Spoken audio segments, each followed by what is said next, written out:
یہ کہانی ہے حمزہ کی، جو ایک خوبصورت گاؤں میں رہتا تھا۔ بچپن سے ہی وہ شرارتی اور ضدی تھا اور کھیل کود میں وقت گزارنا اسے پڑھائی سے زیادہ پسند تھا۔ زرینہ بی بی، حمزہ کی ماں، دن رات محنت کرتی اور اپنے بیٹے کو نیکی اور محنت کا راستہ دکھاتی رہتی۔ وہ کہتی، بیٹا محنت کرو تاکہ کل کو ایک اچھا انسان بن سکو، مگر حمزہ ماں کی باتیں نظر انداز کر دیتا اور دوستوں کے ساتھ کھیلتا رہتا، جس سے ماں کے دل کو دکھ پہنچتا۔ وقت گزرتا گیا اور ایک دن زرینہ بی بی سخت بیمار ہو گئیں۔ کمزور آواز میں بیٹے سے کہا، بیٹا میری خوشی تب ہے جب تم ایک اچھا انسان بنو گے۔ یہ سن کر حمزہ کے دل پر جیسے بجلی گری۔ اسے اپنی ساری ضد اور لاپرواہی یاد آ گئی۔ آنکھوں سے آنسو بہنے لگے اور دل میں ایک فیصلہ کر لیا۔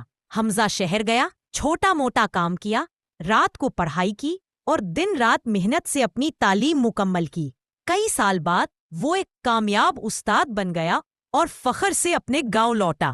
اب وہ ماں کے خواب کو پورا کرنے جا رہا تھا۔ حمزہ گاؤں کے بچوں کو پڑھانے لگا تاکہ کوئی بچہ اپنی ماں کا خواب ادھورا نہ چھوڑے۔ وہ اکثر کہتا، اگر ماں کی دعا ساتھ ہو تو کوئی چیز ناممکن نہیں۔ یوں ماں کی محبت اور دعا نے حمزہ کی زندگی بدل دی اور یہ ثابت کر دیا کہ ماں کی بات ماننے والا بیٹا ہی سب سے کامیاب ہوتا ہے۔